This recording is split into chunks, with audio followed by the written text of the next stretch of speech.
Welcome to sociology classes. मैं हूं आपका दोस्त शिबू। आज हम एनवायरमेंटल मूवमेंट्स इन इंडिया के बारे में चर्चा करने वाले हैं। इंडिया में हम बहुत सारे अलग अलग तरीके के मूवमेंट्स देखते हैं। इसमें से कुछ मूवमेंट्स है जो हमारी एनवायरनमेंट को लेकर हुई थी। यहाँ पर इंडिया में हम बहुत सारे अलग अलग तरीके का एनवायरमेंटल मूवमेंट्स भी देखते हैं। इनमें से जो इम्पोर्टेंट मूवमेंट्स है इनके बारे में आज हम डिटेल में डिस्कस करेंगे।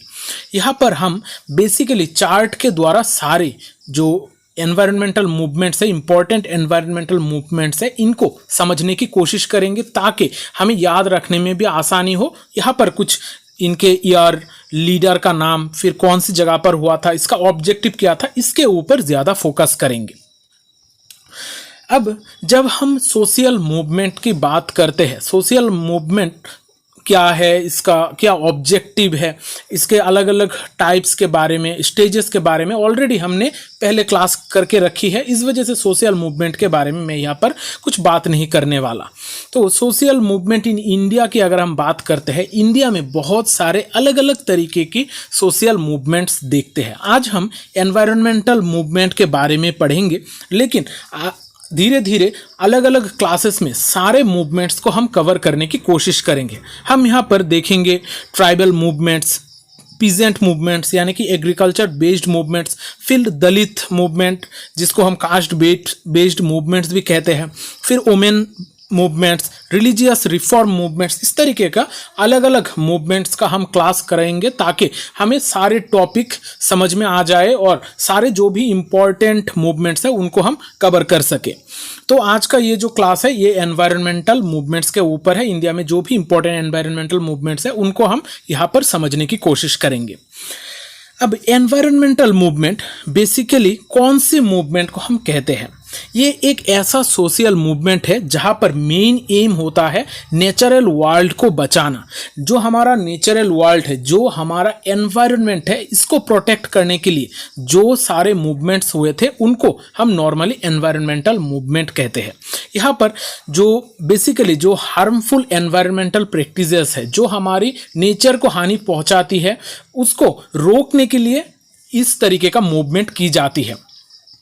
अब ये जो एनवायरमेंटल मूवमेंट्स है बहुत सारे अलग अलग रीजंस के वजह से स्टार्ट हो सकते हैं, जैसे एनवायरमेंटल डिग्रेडेशन के वजह से, या फिर जो भी कम्युनिटीज़ खासकर जो ट्राइबल पॉपुलेशन उस जगह पर उस फॉरेस्ट लैंड पे रह रही है उनको डिस्प्लेस करने के वजह से, उनको उनका जो रिसोर्सेस है उसको ख़त्म करने के वजह से, या फिर जो नेचुरल रिसोर्सेस है उसको एक्सप्लॉइट करने के वजह से भी ये एनवायरमेंटल मूवमेंट शुरू हो सकती है। अब इंडिया में बहुत सारे एनवायरमेंटल मूवमेंट है। अब हमें कौन सी चीज़ के ऊपर फोकस करना है? हम बहुत सारे चीज़ें हैं, बहुत सारे डिटेल्स हैं, हम एक क्लास में सारे मूवमेंट्स का डिटेल कवर नहीं कर सकते हैं। तो हमें मेनली कुछ इंपॉर्टेंट पॉइंट के ऊपर फोकस करना है। हम मेनली फोकस करेंगे यहाँ पर कौन से वो लीडर है जिन्होंने ये मूवमेंट की है, फिर वो मूवमेंट कौन से वक्त पर हुआ था, कौन सी जगह पर हुआ था, और इसका मेजर ऑब्जेक्टिव क्या है। ये सारे चीज़ों के ऊपर हम मेनली फोकस करेंगे। सारे इन डिटेल यहाँ पर हम नहीं देखेंगे, यहाँ पर चार्ट के जरिए समझने की कोशिश करेंगे। अब एक एक करके हम एनवायरमेंटल मूवमेंट को समझने की कोशिश करते हैं। पहला जो इंडिया का मूवमेंट है एनवायरमेंटल मूवमेंट, इसको हम नॉर्मली बिश्नोई मूवमेंट कहते हैं। अब यहाँ पर जो भी हम मूवमेंट्स देखेंगे, यहाँ पर मैंने क्रोनोलॉजिकली इसको अरेंज करने की कोशिश की है, क्योंकि एमसीक्यू बेस्ड एग्जाम में आपको क्रोनोलॉजी भी पूछा जाता है। यहाँ पर आप लोग बहुत सारे लीडर्स का नाम भी देखोगे। अगर आप अलग अलग बुक्स उठा के देखोगे तो बहुत सारे एक ही मूवमेंट के बहुत सारे अलग अलग लीडर्स का नाम भी आपको दिखेगा, लेकिन सारे लीडर्स का हम नाम याद नहीं रख सकते। सो जो सबसे इम्पॉर्टेंट जो लीडर है उनका नाम हम याद रखते हैं और एग्जाम में इसी पर से क्वेश्चन आता है। तो पहला जो मूवमेंट है वो है Bishnoi movement. Bishnoi movement 1700s में हुआ था। इसको लेकर बहुत सारे अलग अलग बुक में डिफरेंट ईयर दी गई है, लेकिन एग्जैक्टली अगर मोस्ट प्रोबेबली हम पकड़े तो 1700s में बिश्नोई मूवमेंट हुआ था। इस मूवमेंट को लीड किया था अमृता देवी ने। इनका नाम बहुत इम्पोर्टेंट है। अब ये जो मूवमेंट हुआ था आज से लगभग 300 साल पहले ये मूवमेंट हुआ था। तो उस टाइम पर एनवायरनमेंट को लेकर इतना ज़्यादा अवेयर लोग नहीं थे। तो इस वजह से भी हमारा बिश्नोई मूवमेंट हमारे लिए बहुत ज़्यादा इम्पॉर्टेंट है। ये बिश्नोई मूवमेंट हुआ था खेजरली जगह पर, जो बेसिकली राजस्थान से है। अब इस जगह पर हुआ क्या था, यहाँ पर जो राजा ने अपने पैलेस तैयार करने के लिए एक जगह को चुनी थी, जो बेसिकली बिश्नोई लोगों का जगह था। वहाँ पर बहुत सारे फॉरेस्ट लैंड थे, उसको काट कर पैलेस बनाने की बात की जा रही थी और वहाँ पर पेड़ भी काटे जा रहे थे। तो वहाँ पर जो बिश्नोई लोग थे वो इसको रेजिस्ट कर रहे थे, क्योंकि वो लोग फॉरेस्ट को बहुत ज़्यादा मानते थे और उसको वो लोग पूजा भी करते थे। तो इस वजह से वो लोग इसको रेजिस्ट करने के लिए कोशिश कर रहे थे। उसके खिलाफ उन लोगों ने मूवमेंट छेड़ दी थी। ये जो प्रॉब्लम है, इसके वजह से 363 लोगों की मौत भी हो गई थी। यानी कि 363 जो बिश्नोई लोग हैं वो लोगों ने अपना जान गंवाया था इस मूवमेंट के दौरान। तो यहाँ पर जो राजा थे, तो बाद में उस राजा ने ये घोषणा की है कि यहाँ पर कोई पैलेस नहीं बनाया जाएगा और इसको, उनका जो बिश्नोई लोग है, उनका जो फॉरेस्ट लैंड है, उसको बचाए रखने के लिए कुछ कानून भी लागू की गई थी, जो आजकल भी हम ये कानून देखते हैं। तो ये मूवमेंट अपने आप में एक बहुत बड़ी मिसाल है एनवायरनमेंट प्रोटेक्शन को लेकर। एनवायरमेंटल मूवमेंट का बहुत इंपॉर्टेंट एक पार्ट है। अब दूसरा जो मूवमेंट है वो है चिपको मूवमेंट। चिपको मूवमेंट हमारा इंडिपेंडेंट इंडिया का सबसे इम्पॉर्टेंट एनवायरमेंटल मूवमेंट था। हम कह सकते हैं कि इंडिया में जो एनवायरमेंटल मूवमेंट का फेज है वो चिपको मूवमेंट से ही शुरुआत हुई थी। इससे इंस्पायर्ड होके बहुत सारे मूवमेंट स्टार्ट हुई थी। अब ये चिपको का मतलब है टू हग। यहाँ पर जो मूवमेंट की गई थी, वहाँ पर पेड़ को पकड़े रहकर पेड़ को नहीं काटे दिया जा रहा था, यानी कि पेड़ को काटने नहीं दिया जा रहा था। यहाँ पर हर कोई इंसान इसको पकड़ के रख रहा था। इसको ही मेनली चिपको मूवमेंट कहा जाता है। ये मूवमेंट हुआ था 1973 में, हमें भी याद रखना होगा। और इसका जो मेन लीडर है वो है सुंदरलाल बहुगुणा। इसके अलावा भी और भी लोग हैं जिनका नाम इस मूवमेंट में आता है, लेकिन सबसे इम्पोर्टेंट जो लीडर है वो है सुंदरलाल बहुगुणा। सुंदरलाल बहुगुणा का नाम हम आगे भी देखेंगे। ये जो मूवमेंट हुआ था, ये हुआ था चमोली डिस्ट्रिक्ट उत्तराखंड में। अब यहाँ पर इसका मेन पर्पस था कि जो फॉरेस्ट था उसको डिफॉरेस्ट होने से रोकना। यहाँ पर जो भी डेवलपमेंटल प्रोजेक्ट्स थे, इसके वजह से फॉरेस्ट्स को काटा जा रहा था, पेड़ को काटा जा रहा था। तो लोगों ने मिलकर इसको हक करके, हर पेड़ को हक करके इसको रोकने की कोशिश की थी। और इसी प्रोटेस्ट के वजह से बाद में हम और भी बहुत सारे एनवायरमेंटल मूवमेंट्स देखते हैं। अब ये चिपको मूवमेंट इतना इम्पोर्टेंट है कि इसके वजह से बाद में जाकर 1980 में हम फॉरेस्ट एक्ट देखते हैं, जो इसी चिपको मूवमेंट से इन्फ्लुएंस था। फिर हम देखते हैं silent valley movement. Silent valley basically एक बायोडाइवर्सिटी स्पॉट था। ये केरला में स्थित है, केरला की एक जगह पर है ये साइलेंट वैली। ये जो मूवमेंट था ये 1978 में हुआ था और इसका मेन लीडर था सुगता कुमारी। इसके अलावा भी एक एनजीओ है KSSP, केरला शास्त्र साहित्य परिषद। ये जो सुगता कुमारी और KSSP था, ये दोनों मिलकर इस मूवमेंट को लीड कर रहे थे। अब यहाँ पर मेनली प्रॉब्लम क्या था, साइलेंट वैली में एक बायोडाइवर्सिटिकल स्पॉट है ये, लेकिन यहाँ पर हाइड्रो इलेक्ट्रिक प्रोजेक्ट तैयार करने के लिए यहाँ पर पेड़ पौधे को काटा जा रहा था। यहाँ पर जो भी चीज़ें थी उसको डिस्ट्रॉय किया जा रहा था हाइड्रो इलेक्ट्रिक प्रोजेक्ट को कंस्ट्रक्ट करने के लिए। और इसको प्रोटेक्ट करने के लिए साइलेंट वैली मूवमेंट जो है ये स्टार्ट होता है 1978 में। फिर हम देखते हैं जंगल बचाओ आंदोलन। जंगल बचाओ आंदोलन सिंहभूम बिहार में ये स्टार्ट हुआ था। ये जंगल बचाओ आंदोलन हुआ था, ये 1982 में होता है। और इसका जो लीडर है उनमें से मेन लीडर है शैलेंद्र महतो और देवेंद्र माघी। ये दोनों का नाम इम्पोर्टेंट है जंगल बचाओ आंदोलन में। यहाँ पर बिहार में एक जगह था जहाँ पर सिंहभूम एक जगह था जहाँ पर जंगल को काटा जा रहा था। यहाँ पर बेसिकली यहाँ पर ट्राइब्स रह रहे थे। ट्राइब्स का एक जगह था, उसको डिफॉरेस्ट किया जा रहा था ताकि इंडस्ट्रीज को सेटअप किया जाए। इसके वजह से लोगों ने मिलकर इसको प्रोटेस्ट किया था। और यहाँ पर जंगल बचाओ आंदोलन हुआ था। फिर जो आंदोलन है वो है एपीको मूवमेंट। एपीको मूवमेंट बहुत एक इम्पॉर्टेंट मूवमेंट है। एपीको मूवमेंट बहुत हद तक चिपको मूवमेंट से इंस्पायर्ड था। अब एपीको मूवमेंट होता है 1983 में और इसका जो मेन लीडर है वो है पांडुरंग हेगड़े और ये कर्नाटक में ये मूवमेंट होता है। अब यहाँ पर कॉमर्शियल लॉगिंग के खिलाफ, डिफॉरेस्टेशन के खिलाफ लोग खड़े होते हैं और एपीको मूवमेंट करते हैं। इसके बाद जो मूवमेंट है वो है नर्मदा बचाओ आंदोलन। बहुत बड़े पैमाने में अगर कोई हम आंदोलन की बात करें, जो बहुत बड़ा एरिया लेकर, बहुत सारे लोगों को लेकर एक आंदोलन हुआ था, वो है नर्मदा बचाओ आंदोलन। अब नर्मदा बचाओ आंदोलन जो है यहाँ पर 1985 में ये आंदोलन हुआ था। इसको लीड किया था मेधा पटकर ने। मेधा पटकर ने इसको लीड किया था, लेकिन इसके अलावा और भी बहुत सारा प्रोमिनेंट एनवायरमेंटलिस्ट थे जिन्होंने इसमें योगदान दिया था। अब ये जो आंदोलन हुआ था ये सिर्फ एक जगह पर नहीं, 3 जगह पर मिलकर हुआ था। गुजरात, मध्य प्रदेश और महाराष्ट्र, ये तीनों जगहों पर ये आंदोलन हुआ था। अब ये इतना बड़ा आंदोलन होने का रीजन क्या है?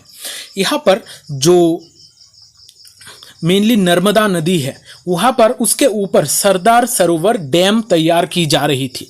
सरदार सरोवर डैम बहुत बड़ा डैम था। यहाँ पर एक मेन डैम था और उसके अलावा बहुत सारे सब डैम्स यानी कि छोटे छोटे डैम्स भी तैयार की जा रही थी जो बेसिकली इरिगेशन पर्पस के लिए यूज होगी। लेकिन इतना बड़ा डैम तैयार करने के लिए लोगों को अपने घर से, अपने विलेजेस से हटाया जा रहा था। बहुत पैमाने में, बहुत बड़े संख्या में विलेजेस को खाली किया जा रहा था। अब यहाँ पर दिक्कत ये आ रही थी कि जिनको या उनके जगह से खाली किया जा रहा था उनको उनके लाइफ का सिक्योरिटी नहीं दिया जा रहा था, या फिर जिस जगह पर लेके रखा जा रहा था वहाँ पर रहने की कंडीशन नहीं था। यहाँ पर उनका जो उपजाऊ जमीन है वो सारी चीज़ें खत्म हो रही थी। बहुत सारे और भी रीज़न है, लेकिन मेनली बहुत ज़्यादा लोगों को यहाँ से डिस्प्लेस किया जा रहा था डैम कंस्ट्रक्शन के लिए। तो यहाँ पर जो लोग थे वो लोगों का आवाज़ जो है वो शुरुआत करती है मेधा पटकर। वो कहती है कि नहीं, इस तरीके से डिस्प्लेस करना सही बात नहीं है, दूसरे का फायदा होगा, लेकिन जो लोग वहाँ पर ट्रेडिशनल इतने सालों से रह रहे हैं उनका बहुत प्रॉब्लम हो जा रहा है। तो ये एक बेसिकली डैम के खिलाफ एक आंदोलन था कि इसके बाद हम बहुत सारे और भी डैम्स के खिलाफ, डैम कंस्ट्रक्शन के खिलाफ और भी आंदोलन देखते हैं। तो ये नर्मदा बचाओ आंदोलन इस वजह से एक बहुत बड़ा आंदोलन था जहां पर बहुत सारे अलग अलग जगह स्टेट के लोगों ने योगदान दी थी और बहुत सारे एनवायरमेंटलिस्ट ने भी यहाँ पर योगदान दी थी। फिर हम देखते हैं थैरी डैम कॉन्फ्लिक्ट।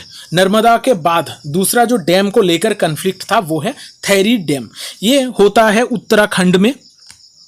ये बहुत सालों तक ये डैम का कॉन्फ्लिक्ट चलता है। ये शुरुआत होती है 1980s में, 2004 तक ये कॉन्फ्लिक्ट चलता रहता है और इसमें जो लीडर थे वो थे सुंदरलाल बहुगुणा।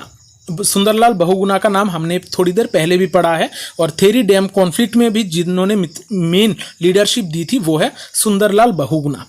अब यहाँ पर मेनली क्या होता है, थेरी डैम कंस्ट्रक्ट करने के लिए बहुत सारे एनवायरमेंटल डिस्प्लेसमेंट हम देखते हैं। बहुत सारे ट्राइब्स को वहाँ से हटाया जा रहा था जिस तरीके से नर्मदा में की जा रही थी। तो इसी तरीके से इसके खिलाफ भी लोगों ने प्रोटेस्ट किया था और यही थेरी डैम कॉन्फ्लिक्ट या फिर थेरी डैम मूवमेंट भी इसको हम कहते हैं। फिर जो मूवमेंट है वो है बीज बचाओ आंदोलन। अभी तक हमने जो भी मूवमेंट्स पढ़ी है उनमें से थोड़ा अलग है बीज बचाओ आंदोलन। बीज बचाओ आंदोलन यानी कि जो सीड्स है जिनको हम खेत में देते हैं और इससे पेड़ उगते हैं, बीज जिसको कहते हैं, जिसको सीड्स कहा जाता है, उसको बचाने के लिए भी एक आंदोलन हुआ था। ये हुआ था 1986 में। ये आंदोलन हम देखते हैं घरवाल उत्तराखंड में। इसको लीड करते हैं विजय जरधारी। अब ये जो बीज बचाओ आंदोलन है ये बेसिकली सीड्स को बचाने के लिए, अब सीड्स को बचाने के लिए किस वजह से आंदोलन हुआ था? यहाँ पर जो ट्रेडिशनल सीड्स थी उस टाइम पीरियड पर 1986 के आसपास के वक्त पर हम देखते हैं कि हमारा इंडिया में ग्रीन रेवोल्यूशन का सारे इंडिया में लगभग ग्रीन रेवोल्यूशन का जो इन्फ्लुएंस है वो फैल जाता है और अलग अलग तरीके का हाइब्रिड सीड्स लोग यूज करने लगते हैं। तो यहाँ पर देखा जाता है कि उस एरिया में जो इंडिजिनस सीड्स थे, जो ट्रेडिशनल एग्रीकल्चरल प्रैक्टिसेस था, वो बहुत खतरे में आ रहा था। वहाँ पर वो सारे प्रैक्टिसेस खत्म होने की तादाद पर थी। तो यहाँ पर लोगों ने मिलकर आंदोलन की थी कि उनका जो बीज है उसको प्रोटेक्ट किया जाए, उनका जो एग्रीकल्चरल प्रैक्टिसेस है वो जिस तरीके से एग्रीकल्चर करते हैं उसको प्रोटेक्ट करने के लिए ये आंदोलन की गई थी। तो इस वजह से ये एक यूनिक, एक अलग तरीके का आंदोलन था। फिर है नब्दानिया मूवमेंट। नब्दानिया मूवमेंट भी लगभग इसी तरीके का एक मूवमेंट है, यानी कि बीज बचाओ आंदोलन जैसा ही एक मूवमेंट है। ये हुआ था 1987 में, ये भी उत्तराखंड में ही हुआ था। इसको लीड करते हैं वंदना शिवा, जो हमारी सोशियोलॉजी में, फेमिनिस्ट मूवमेंट में बहुत इंपॉर्टेंट एक नाम है। यहाँ पर नब्दानिया मूवमेंट में बेसिकली बायोडाइवर्सिटी को कॉन्जर्व करने की बात की जाती है, ऑर्गेनिक फार्मिंग को प्रैक्टिस करने की बात की जाती है, और जो भी जेनेटिकली मॉडिफाइड क्रॉप्स है, यानी कि जो हमारे ग्रीन रेवोल्यूशन से जो भी सीड्स को यूज किया जा रहा था उसको नकारने की बात की जाती है। यहाँ पर बीज बचाओ आंदोलन और नब्दानिया मूवमेंट, ये दोनों लगभग सीड्स को बचाने के लिए ही मूवमेंट की गई थी कि ऑर्गेनिक सीड्स जो है, ऑर्गेनिक फार्मिंग है, ट्रेडिशनल एग्रीकल्चरल प्रैक्टिसेस है, उनको हमें प्रमोट करना चाहिए। फिर जो मूवमेंट है वो है चिल्का बचाओ मूवमेंट। चिल्का बचाओ मूवमेंट बाकी मूवमेंट से भी थोड़ा हटकर है। ये हुआ था 1992 में। ये बेसिकली उड़ीसा में हुआ था। यहाँ पर लीडरशिप दी थी चित्तरंजन सारंगी ने, और चित्तरंजन सारंगी के साथ वहाँ पर चिल्का लेक के आसपास जो भी लोग थे, खासकर जो फिशरमैन्स वहाँ पर अपना रोजी रोटी कमाते थे वहाँ से, वो लोग बहुत ज़्यादा प्रोटेस्ट कर रहे थे। अब ये चिल्का बचाओ आंदोलन क्या था? यहाँ पर चिल्का में एक श्रिम्प फार्म प्रोजेक्ट एस्टैब्लिश की जा रही थी, यानी कि इंटीग्रेटेड श्रिम्प फार्म प्रोजेक्ट। इसके वजह से वहाँ पर श्रिम्प की फार्मिंग की जा रही थी।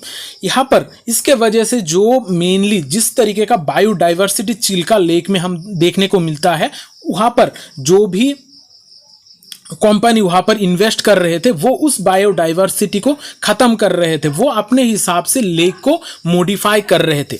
तो इसके अगेंस्ट में जाकर वहाँ के जो भी लोग थे, खासकर जो फिशरमैन्स थे, उन्होंने प्रोटेस्ट करना स्टार्ट किया था। और ये जो चिल्का बचाओ आंदोलन है वो 1992 में हुआ था, इसी ISFP यानी कि इंटीग्रेटेड श्रिम्प फार्म प्रोजेक्ट के अगेंस्ट में जाकर। तो यहाँ पर हमने लगभग 10 मूवमेंट्स की बात की है, एनवायरमेंटल मूवमेंट्स की बात की है। यहाँ पर जो भी मेन पॉइंट है, यार, लीडर, प्लेस, ऑब्जेक्टिव, इनको आप लोगों को याद रखना होगा। तो मैंने यहाँ पर चार्ट के फॉर्म में दी है, आप लोग स्क्रीनशॉट लेकर इसको नोट डाउन कर लीजिएगा। तो क्लास आशा करता हूँ आप लोगों को पसंद आई है, और अगर आप लोगों को इसके रिगार्डिंग डिटेल क्लास चाहिए तो कमेंट बॉक्स पे बताइएगा। मैं कोशिश करूंगा कि इसके रिगार्डिंग जो भी डिटेल क्लास है वो आप लोगों को प्रोवाइड करूं। तो आज का क्लास यहाँ पर ही ख़त्म करता हूं। अगर क्लास अच्छा लगा है तो वीडियो को लाइक और शेयर ज़रूर कीजिएगा, क्योंकि शेयरिंग इज़ केयरिंग। मिलते हैं अगली सेशन में, तब तक अच्छे रहिए, स्वस्थ रहिए और लोगों में प्यार बांटते रहिए। जय हिंद।